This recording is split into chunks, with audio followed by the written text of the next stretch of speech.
Subscribe now and press the bell icon. Never miss an update. Hello students, आज की class है time and work का part 6 और आज की क्लास में हम लोग एक डीआई लेने वाले हैं और ये डीआई जो है वो टोटली टाइम एंड वर्क पर डिपेंड होगा, जो कि हमारा टॉपिक चल रहा है अभी। देखिएगा इस डीआई में क्या दिया हुआ है। देखो तो क्या बोला गया यहाँ पे कि there are 5 friends P Q R S and T to complete an assign work. 5 लोग हैं और उनको कोई वर्क कंप्लीट करना है। अब यहाँ पे एक एक करके आपके सामने 5 स्टेटमेंट दिए हुए हैं, तो एक एक करके हर एक स्टेटमेंट को पढ़ते हैं। तो पहले स्टेटमेंट देखिएगा, यहाँ पे पहला स्टेटमेंट क्या बोला गया है कि 2 लोग हैं P एंड Q और ये कंप्लीट करते हैं 37.5% वर्क। अब 37.5% कितना होता है? 3/8 यानी कि 3/8। कितने टाइम में कंप्लीट करते हैं ये लोग? तो यहाँ बोला गया है 18 डेज में, 18 डेज में। ठीक है, ये बोला गया पहले स्टेटमेंट में कि P एंड Q 37.5% यानी कि 3/8 वर्क कंप्लीट करते हैं 18 डेज में। तो टोटल वर्क कितने डेज में कंप्लीट करेंगे जरा ये पता करते हैं। ठीक है ना, तो देखो सिंपल सा तरीका है, ये जो 18 है इसको लिख लो और 3/8 का उल्टा कर दो तो 8/3। तो इसको सॉल्व करते हैं तो ये कितना हो जाएगा? 48 डेज। 48 डेज। इसका मतलब हम बोल सकते हैं कि P एंड Q अगर 37.5% वर्क 18 डेज में करते हैं तो टोटल वर्क करेंगे 48 डेज में। तो ये वाला टाइम हमारे काम का है। सेकेंड स्टेटमेंट देखिएगा क्या बोला गया है। सेकेंड स्टेटमेंट बोला गया यहाँ पे Q एंड R ये कंप्लीट करते हैं कितना? 75% वर्क। 75% कितना होता है? 3/4 वर्क कंप्लीट करने में टाइम कितना लगता है इनको? 54 डेज। ठीक है, तो टोटल वर्क कंप्लीट करने में टाइम कितना लगेगा? तो 54 इंटू 3/4 का उल्टा 4/3। इसको कैंसिल कीजिएगा, 18 आएगा। 18 इंटू 4 कर दोगे तो 72 डेज। इसका मतलब ये हुआ कि Q एंड R मिलके टोटल वर्क कंप्लीट करेंगे 72 डेज में। थर्ड स्टेटमेंट देखिएगा। थर्ड स्टेटमेंट क्या बोला गया है? R एंड S, 2 लोग हैं R एंड S, ये कंप्लीट करते हैं वर्क को, सॉरी 50% वर्क को, है ना, 50% वर्क को। 50% कितना होता है? हाफ। कितने टाइम में कंप्लीट करते हैं? 18 डेज में। देखो तो बहुत सिंपल है कि 50% वर्क कम करने में 18 डेज लग गया तो पूरा वर्क करने में हम बोल सकते हैं कि टाइम डबल लगेगा, यानी कि 36 डेज, है ना। तो R and S 50% work complete करते हैं 18 डेज में, तो टोटल वर्क कंप्लीट करेंगे 36 डेज में। अच्छा, फोर्थ स्टेटमेंट देखते हैं। फोर्थ क्या बोला गया है? एस एंड टी के बारे में बोला गया है कि एस एंड टी कंप्लीट करते हैं 25%। 25% यानी कितना होता है? 1/4। कितने दिन में कंप्लीट करते हैं? तो 6 दिन में। ठीक है, 6 डेज में। तो हम बोल सकते हैं कि यहाँ पे टोटल वर्क को कंप्लीट करने में जो टाइम लगेगा वो कितना लग जाएगा? तो देखो 1/4 करने में 6 डेज, तो टोटल वर्क करने में कितना टाइम लगेगा? 6 इंटू 4 यानी कि 24 डेज, है ना। या फिर जो मैंने ही बताया अभी यहाँ पे जो कर रहे थे काम, ये 6 लिखो और इसको उल्टा कर दो, तो उल्टा करोगे तो भाई 4 ही आएगा ना, यही तो आएगा। यानी हम बोल सकते हैं कि एस एंड टी मिलकर करेंगे तो टोटल वर्क कंप्लीट करने में 24 डेज का टाइम लगेगा। और लास्ट स्टेटमेंट में टी एंड पी का दिया हुआ है, डायरेक्ट दे दिया गया है, यहाँ पे कोई परसेंटेज नहीं दिया हुआ है, 48 डेज। ठीक है, तो इस तरीके से हमने क्या किया कि P एंड Q को टोटल वर्क करने में कितना टाइम लग रहा है? 48 डेज। Q एंड R को 72, R एंड S को 36, S एंड T को 24 और T एंड P को 48। ये हमने टाइम निकाल लिया। अब आगे क्या करेंगे वो देखिएगा। तो आगे यहाँ पे हम लोग टाइम नोट कर लेते हैं, क्या क्या टाइम निकाला था हमने। तो P एंड Q, फिर Q एंड R, फिर R एंड S, फिर S एंड T और लास्ट में T and P। P and Q के लिए हमने निकाला था यहाँ पे 48 डेज, है ना। Q एंड R के लिए हमने निकाला था यहाँ पे 72।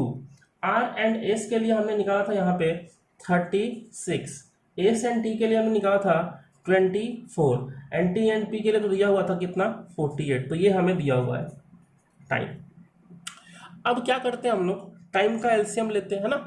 तो 48, 72, 36, 24, 48 इनका हम क्या करेंगे, हम एलसीएम लेंगे, ठीक है। और इन सबका एलसीएम जो है वो हो जाएगा 144। इन सबका एलसीएम कितना हो जाएगा, 144। तो ये हो गया हमारा टोटल वर्क। अब इफिशियंसी निकालते हैं, तो इफिशियंसी कैसे निकालेंगे देखिएगा। तो 144 डिवाइड बाई 48, इसको डिवाइड कीजिएगा, कितना आएगा 3, divide by 72 2, divide by 36 4, divide by 24 कितना आएगा 6, एंड डिवाइड बाई 48 कीजिएगा तो फिर से कितना हो जाएगा 3। तो ये हमने इफिशियंसी निकाली। लेकिन ये किसकी इफिशियंसी है, पी एंड क्यू की। ये किसकी इफिशियंसी है, क्यू एंड आर की। ये किसकी इफिशियंसी है, आर एंड एस की। ये एस एंड टी की, और ये टी एंड पी की। अगर मैं सारे इफिशियंसी को ऐड करूँ, तो सारे इफिशियंसी को ऐड करूँ तो कितना आएगा, तो 6 4 10 और 3 3 6 और 2 8, यानी कितना हो जाएगा 18। अच्छा, अब 18 तो आ गया, तो अब सारे नाम को भी ऐड करो। अब सारे नाम को जब ऐड करोगे तो 2 बार क्यू, 2 बार आर, 2 बार एस, 2 बार टी और 2 बार पी आएगा। यानी जो 18 है ये इफिशियंसी होगी ट्वाइस ऑफ, ये इफिशियंसी होगी ट्वाइस ऑफ किसकी, P Q R S and T की, ठीक है। तो अगर हम सिर्फ P Q R S and T की बात करें तो 18/2 करोगे तो कितनी आएगी 9, ठीक है। तो जो 9 इफिशियंसी है ये किसकी हो गई, P Q R S T, इन सब की इफिशियंसी 9 हो गई। अब इंडिविजुअल इफिशियंसी कैसे निकालेंगे वो समझ लीजिएगा। देखो एस एंड टी की इफिशियंसी कितनी दिख रही है यहाँ पे 6, तो एस एंड टी की इफिशियंसी यहाँ पे हम 6 लिख देते हैं, ठीक है। क्यू एंड आर की इफिशियंसी आपको कितनी दिख रही है यहाँ पे 2, क्यू एंड आर 2 लिख देते हैं। अब देखो क्यू एंड आर 2 हो गया, एस एंड टी कितना हो गया 6, तो पी निकाल सकते हैं यहाँ से कि पी कितना होगा। तो देखो 6 और 2 8, 6 और 2 8, तो पी तो कितना होगा, तो पी 1 हो जाएगा, ठीक है। अच्छा, अब देखो पी अगर 1 हो गया, पी अगर 1 हो गया तो पी यहाँ भी 1 होगा, पी यहाँ भी 1 होगा, और p प्लस क्यू 3 है तो q कितना हो जाएगा 2। q अगर 2 है तो q यहाँ भी 2 होगा, और q प्लस r 2 है तो r हो जाएगा 0, r प्लस s तो r तो 0 हो गया, r प्लस s 4 है तो s कितना हो जाएगा 4, s प्लस t 6 है और s 4 है तो s 4 हो गया, तो t कितना हो जाएगा 2। वैसे ये t प्लस p 3 है और t कितना है 2, तो t 2 हो गया, तो p कितना जाएगा 1, और p 1 लेके हमने चला था। तो इस तरीके से हमने सबकी इंडिविजुअल इफिशियंसी निकाल ली। तो अलग से लिख लेते हैं इसको। तो p की इफिशियंसी कितनी आ गई 1, q की कितनी आ गई यहाँ पे 2, r कितना हो गया 0, s कितना हो गया 4 और t कितना हो गया 2। तो इस तरीके से हमने इन सब की इंडिविजुअल इफिशियंसी निकाल ली। अब ये जो 5 स्टेटमेंट हमारे सामने दिए हुए हैं, इन स्टेटमेंट पे आगे क्वेश्चंस कुछ करेंगे। तो पहला क्वेश्चन देखते हैं क्या बोला गया है। ये डेटा हमने यहाँ पे अलग से नोट कर लिया है कि टोटल वर्क हमने 144 निकाला था और ये सबकी इंडिविजुअल इफिशियंसी हमने निकाल ली थी। क्या बोला गया फर्स्ट क्वेश्चन में, find the sum of number of days taken by P alone and S alone to complete the work. देखिए वर्क कितना है 144, तो पी अकेले काम करेगा तो डेली एक काम करेगा, तो टाइम कितना लगेगा 144 डिवाइड बाई 1 प्लस एस की बात करें तो एस कितना काम करता है डेली 4 और वर्क कितना है 144, तो एस को टाइम लगेगा 144 डिवाइड बाई 4, ठीक है। तो बहुत ही सिंपल सा क्वेश्चन है, इसको अगर आप कैंसिल करिए, इसको कैंसिल करोगे कितना आएगा 36, और 36 और प्लस 144 यानी कि आंसर क्या हो जाएगा 180 डेज, ठीक है। तो बहुत ही सिंपल सा क्वेश्चन था।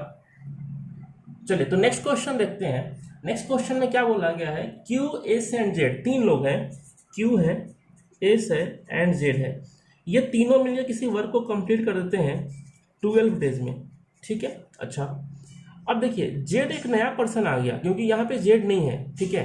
जेड एक नया पर्सन आ गया है। आगे क्या बोला गया देखिएगा, बोला गया है the whole work gets complete in 12 days, है ना। तीनों मिलकर 12 डेज में करते हैं। इसका मतलब ये हुआ कि क्यू एंड एस की अगर हम बात करें तो क्यू की इफिशियंसी 2 है, एस की 4 है, तो ये दोनों मिलकर डेली 6 वर्क करेंगे ना। ये दोनों मिलकर डेली कितना वर्क करेंगे 6 वर्क करेंगे। अच्छा तो 12 डेज तक तो ये दोनों भी वर्क कर रहे होंगे ना, तो डेली 6 के हिसाब से 6 × 12 यानी कि 72 वर्क किसने किया होगा, क्यू एंड एस ने किया होगा। अब जेड का नहीं पता, जेड ने कितना किया नहीं पता, लेकिन ये पता है कि टोटल वर्क जो है वो 144 ही था, ठीक है। तो सीधी सी बात है कि टोटल वर्क 144 है, क्यू एंड एस ने 72 किया तो जेड ने भी तो 72 ही किया होगा ना, 144 माइनस 72 72 ही आएगा, यानी कि जेड ने कितना वर्क किया 72। तो कहने की बात यह है कि टोटल वर्क में से आधा काम अकेले जेड ने किया है और आधा काम अकेले किसने किया है, क्यू एंड एस ने किया है। तो जेड का पैसा पूछा गया है, तो भाई टोटल वर्क के लिए, टोटल वर्क यानी कि 144 वर्क के लिए कितना मिलने वाला है 6000। जेड ने आधा काम किया है तो इसको आधा पैसा मिल जाएगा, यानी कितना मिल जाएगा 3000।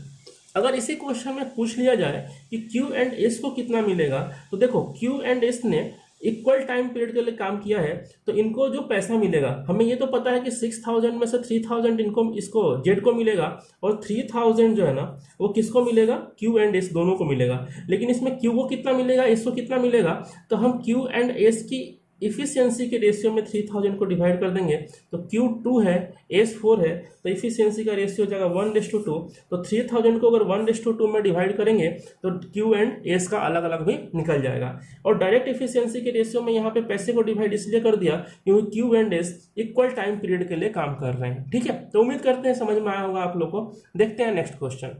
यहाँ बात हो रही है किसकी, पी एंड टी की। क्या बोला गया है, P and T start working together but they were working with 1/3 and half of their actual efficiency। देखिए P की एक्चुअल इफिशियंसी कितनी है 1 है और T की एक्चुअल इफिशियंसी कितनी है 2 है। अब बोला गया है ये दोनों जब साथ में काम करते हैं ना तो ये दोनों अपनी एक्चुअल इफिशियंसी से काम नहीं करते हैं। P की इफिशियंसी जो है ना वो हो जाती है 1/3 और T की इफिशियंसी हो जाती है हाफ। ठीक है, तो इस तरीके से ये लोग वर्क करते हैं। तो P की इफिशियंसी 1 थी तो 1 का 1/3 ही हो जाएगा और T की इफिशियंसी 2 थी, 2 का हाफ कितना जाएगा 1। तो इन दोनों की इफिशियंसी का एडिशन क्या हो जाएगा, तो 1 + 1/3 यानी क्या हो जाएगा 4/3। तो हम बोल सकते हैं कि P एंड T ने मिलकर काम करना शुरू किया और इनकी इफिशियंसी यहाँ पे कितनी है 4/3। लेकिन आगे क्या बोला गया है कि ये जो है ना 4/3 इफिशियंसी, इस इफिशियंसी से सम डेज के लिए वर्क करते हैं, कुछ दिन के लिए, and then they both start working with their full efficiency. यानी कि इस इफिशियंसी से कुछ दिन तक काम किया, कितने दिन तक काम किया नहीं पता, लेकिन इसके बाद यानी कि P एंड T की जो एक्चुअल इफिशियंसी है, P की एक्चुअल इफिशियंसी कितनी है 1 है और T की है 2, इन दोनों की इफिशियंसी जो है वो एक्चुअली कितनी है 3 है। तो इस 3 की इफिशियंसी से काम करना ये शुरू करते हैं एंड कंप्लीट कर देते हैं रिमेनिंग वर्क को। यहाँ बोला गया है if the remaining work get complete in 32 days, यानी कि यहाँ पे जो टाइम लगा वो 32 डेज का लगा है। ठीक है, तो हम क्या बोल सकते हैं कि 3 × 32 यानी कितना हो गया 96। ठीक है, लेकिन आप एक चीज बताओ कि टोटल वर्क 96 तो था नहीं, टोटल वर्क कितना था 144 था। तो हम क्या बोल सकते हैं कि जब P एंड T ने एक्चुअल इफिशियंसी से वर्क करना शुरू किया तब 32 डेज का टाइम लगा है रिमेनिंग वर्क को खत्म करने में। तो ये जो 96 था ये रिमेनिंग वर्क था, है ना। तो पहले जो वर्क हो गया वो कैसे निकाले, तो 144 माइनस कितना 96 यानी 48, कितना जगह 48, यानी कि 48 वर्क जो है ना वो यहाँ पे इन लोगों ने किया होगा। ठीक है, यहाँ पे हमने क्या देखा, जब ये अपनी एक्चुअल इफिशियंसी से वर्क नहीं कर रहे थे तो डेली 4/3 वर्क कर रहे थे और इस इफिशियंसी से कितने दिन तक वर्क किया है ये नहीं पता, लेकिन ये पता लग चुका है कि कितना वर्क किया है, तो 48 वर्क किया है। ठीक है, तो इस चीज़ को हम लोग सॉल्व कर लेते हैं। तो यहाँ पे क्या आएगा, यहाँ पे जाएगा 48 है ना, इसको ले जाओ इधर, तो इनटू 3/4 तो कितना हो गया 12, है ना, और 12 × 3 यानी क्या हो जाएगा आंसर हमारा 36 डेज। ठीक है, तो हम बोल सकते हैं कि यहाँ पे जो टाइम लग रहा है वो 36 डेज लग रहा है। ठीक है ना। तो हमसे क्या पूछा गया है क्वेश्चन में हमसे पूछा गया है find the number of day for which they did not work with their full efficiency. कितने दिन तक इन लोगों ने अपनी फुल इफिशियंसी से वर्क नहीं किया, तो हमको दिख रहा है कि 36 डेज तक इन लोगों ने अपनी फुल इफिशियंसी से वर्क नहीं किया है। ठीक है, तो उम्मीद करते हैं ये DI आप लोग को समझ में आई होगी। सिर्फ 3 क्वेश्चन थे, एक बार आप लोग खुद से ट्राई कीजिएगा। चलिए आज की क्लास में इतना ही, मिलते हैं नेक्स्ट क्लास में। Okay, thank you.